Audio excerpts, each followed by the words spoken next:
मेरा नाम जी मोहम्मद वारिस है, पुरानी पैड़ी दे रहने वाला। जो मुंडा इतना को आया बीवी कढ़ के लिया, बीवी कढ़ के लिया, उन्हें निकाह किया।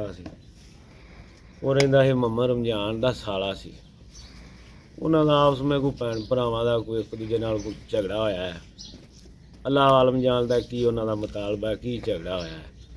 मैं मोहम्मद रमजान की वेली विच माल बदा सी, मैं अपना मकान नहीं सी पाया, उनकी वेली च बदा सी। उन्हां दा आपस में कोई झगड़ा होया है ते वो मेरे डंगरां नूं मुतालबा उन्हां नाल सी, मेरे नाल उहदा कोई किसी उम्र का मुतालबा नहीं सी, ना कोई चंगी ना कोई माड़ी ना कोई किसी उम्र की। 3 डंगर होंदे सन, उन्होंने भी मार गया छुरियां, नाल 9 डंगर मेरे सन, उन्होंने भी छुरियां मार गया। विचों डंगर मेरे को 3-4 मार गए ने, तो बाकी कुछ विचों को 2 बचे ने। बाकी भी मतलब भी सूरत हाल उन्होंने कौन ही एडा मसला हलेगा। आप वो नस गया, उन्होंने घर नहीं सन पैन देंदे, ना उनकी भैन पैन देंदी सी घर, ना उनका भणवैया मोहम्मद रमजान भी नहीं सी घर पैन दिंदा। वो पैंदे सन इत्थे मोहम्मद रमजान की वेली च, दोवें जी मियाँ बीवी इत्थे ही पैंदे सन। 2-3 महीनों के इत्थे सन।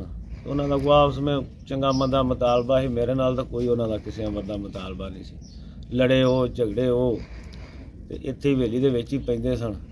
असीं तो रात नूं डंगर बन के घर चले जाते हैं भी वो इत्थे पैंदे ने, साडा इत्थे की काम है उन्हां कोल पैण दा। वो मोहम्मद रमजान के डंगरां नूं भी मार गया, 3 छुरियां दे 8-9 डंगर मेरे ने 9। अग भी ला गया, छत नूं भी ला गया, तरपैलां पाइयां सी, माल दे अगे डका सी उन्होंने भी ला गया। मैं जी गरीब बंदा, मैं तो मर थां ते गया। नलका जिंदे नाल असीं माल नूं गेड़ के पानी पियांदे सां, जान लगा उहदी हत्थी भी ला के लै गया। टोका सी, जनरेटर सी, उहनूं भी अग ला गया। अजे तक साडा इहदा कोई मसला हल नहीं होया। तुसीं कोई दरखास्त दित्ती है जी? दरखास्त दित्ती, 1 ते काल भी कीती, उन्हां आके मौका भी वेख्या है, उस तो शनी ने दिता। अस्सलाम वालेकुम जी। बिलियो जुलम जो होया तुसी वेख ही लिया है, ठीक है। ये साडा वारस गरीब भरा, इन्हां दा ही आसरा सी, इसे माल डंगर दा ही इहनूं, ठीक है। एक इहदी गां मिलदी सी, 2 गड़ियां दुध दिंदा सी ते 4-5 इहदे बच्चे ने, ठीक है। सवेर आटा सवेरे जाके, सवेर आटा शाम नूं जाके ते बच्चों दा वक्त पास करदा सी। आ साडा मोहम्मद रमजान भरा है, उहदे बेचारे दी एक गां मिलदी सी, वो आपदे बच्चों का उन्हें सिलसिला चलाया सी। एक गां ते दिहाड़ी मेहनत वाले बंदे सन ते कख नहीं उन्होंने बेचारियां दे पल्ले रहा।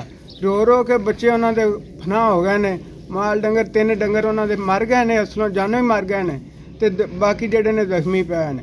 असी पुलिस अगे भी, महकमा पुलिस अगे भी इहो इल्तजा करने कि सानू इन्हां गरीबां बंदियां नूं जेड़ा ना इंसाफ जल्दी तो जल्दी मिलाया जाए, ठीक है। तो ये जेड़ा मुजरम है जल्दी तो जल्दी गिरफ्तार कराया जाए, ठीक है।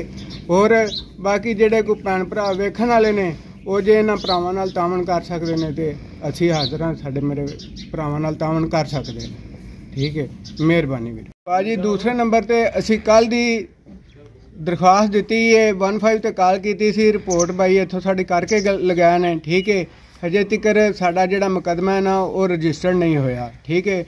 असीं DPO अगे, SHO साहब अगे, SSP अगे, पुलिस का जिन्ना भी अफिसर ने सब अगे गुजारिश करने कि साडा जल्दी तो जल्दी जिहड़ा ना ये मुकदमा रजिस्टर करवाया जाए तो इनकी कानूनी कार्रवाई जल्दी तो जल्दी करवाई जाए, ठीक है। मेहरबानी कर भाई। साड़ी अपील है थाना शिरकपुर SHO साहब अगे और DPO शेखपुरा साहब अगे कि जिहड़ा साडा वकूआ है, जिहड़ा साडा मुकदमा है जल्दी तो जल्दी रिकॉर्ड किया जाए, रजिस्टर्ड किया जाए तो इहदे नाल कानूनी कार्रवाई की जाए, ठीक है।